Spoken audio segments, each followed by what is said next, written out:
ব্রাহ্মণবাড়িয়ার পৈরতলা এলাকায় ঢাকাগামী মালবাহী ট্রেনের একটি বগি লাইনচ্যুত হয়েছে। শুক্রবার রাত 10:15 থেকে ঢাকার সঙ্গে চট্টগ্রাম সিলেটের ট্রেন চলাচল বন্ধ রয়েছে।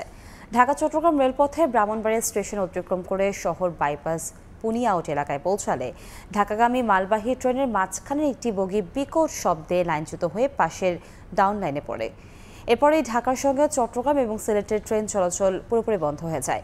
ভৈরব এবং আখাউড়ায় কয়েকটি ট্রেন আটকা পড়েছে।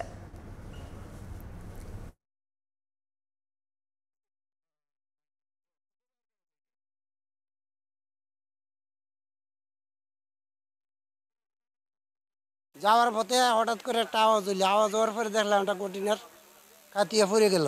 বগি একেবারে তার মূল ট্র্যাক থেকে ছুটে একটা বগি সম্পূর্ণ লাঞ্ছিত হয়ে পড়ে আছে।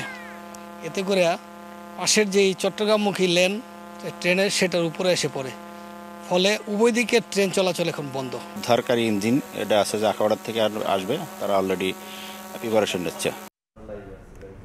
এই মুহূর্তে ব্রাহ্মণবাড়িয়ার পৈরতলায় আছেন রিপোর্টার উজ্জ্বল চক্রবর্তী। আমরা সরাসরি যাচ্ছি তার কাছে। উজ্জ্বল, ঢাকা চট্টগ্রাম রেলপথের ব্রাহ্মণবাড়িয়া শহরের বাইপাস পুনিয়াউট এলাকায় চট্টগ্রাম থেকে ঢাকাগামী মালবাহী একটি কন্টেনারে একটি বগি লাঞ্ছিত হয়ে ঢাকার সাথে রাত 10:15 থেকে চট্টগ্রাম এবং সিলেটের ট্রেন চলাচল বন্ধ রয়েছে। আপনাকে জানেন কি, ট্রেনটি যখন ব্রাহ্মণবাড়িয়া রেলওয়ে স্টেশন অতিক্রম করছিল ঠিক সেই মুহূর্তে কিন্তু মাঝখানের একটি কন্টেনারের বগি কিন্তু লাইনচ্যুত হয়ে ছিটকে পড়ে। এরপর থেকে কিন্তু ঢাকা চট্টগ্রাম রেলপথে কিন্তু সব ধরনের ট্রেন চলাচল বন্ধ হয়ে যায়, অর্থাৎ ঢাকার সাথে সিলেট এবং চট্টগ্রামের ট্রেন চলাচল সম্পূর্ণ বন্ধ থাকে। এখনও পর্যন্ত সেই বন্ধ কিন্তু আছে। আপনি দেখছেন যে ট্রেনটি দুর্ঘটনা কবলে পড়েছে, সেই দুর্ঘটনা কবলিত ট্রেনের যে অংশটুকু ছড়িয়ে ছিটিয়ে আছে এবং বিচ্ছিন্নভাবে পড়ে আছে, এবং কখন সেই লাইন চালু হবে এখন পর্যন্ত নিশ্চিত করে বলা যাচ্ছে না, কেননা এখন পর্যন্ত উদ্ধারকারী যে রিলিফ ট্রেনটি সেটি কিন্তু ঘটনাস্থলে এসে পৌঁছায়নি। তবে আমরা যেমনটা খবর পেয়েছি অল্প সময়ের মধ্যে সেই ট্রেনটি ঘটনাস্থলে এসে পৌঁছাবে। এই দুর্ঘটনার কারণে কিন্তু ভৈরব এবং আখাউড়াতে বেশ কিছু আন্তনগর ট্রেন আটকা পড়েছে বলে আমরা জানতে পেরেছি। এখানকার যে স্টেশন মাস্টার মোহাম্মদ জসিমউদ্দিন, তার সাথে আমরা কথা বলেছিলাম, তিনি কিন্তু আমাদেরকে জানিয়েছেন যে চট্টগ্রামগামী যে ট্রেনগুলো আছে সেগুলো ভৈরবে এবং ঢাকাগামী যে ট্রেনগুলো আছে সেগুলো আখাউড়া সহ বিভিন্ন স্টেশনে আটকা পড়ে আছে।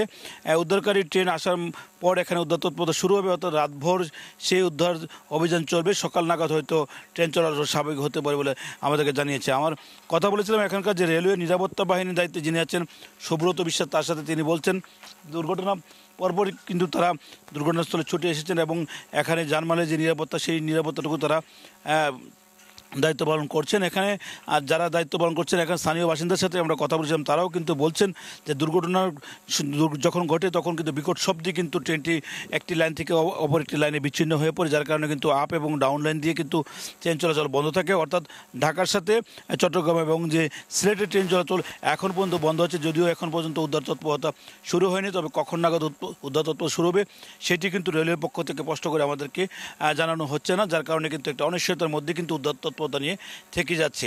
তবে পরবর্তী সময় হয়তো আপডেট আমাদেরকে জানাতে পারবো। এই ছিল আমার কাছে ব্রাহ্মণবাড়িয়ার রেল দুর্ঘটনার সর্বশেষ। রেল দুর্ঘটনার সবশেষ খবর জানতে আমরা সরাসরি যুক্ত ছিলাম ব্রাহ্মণবাড়িয়া থেকে।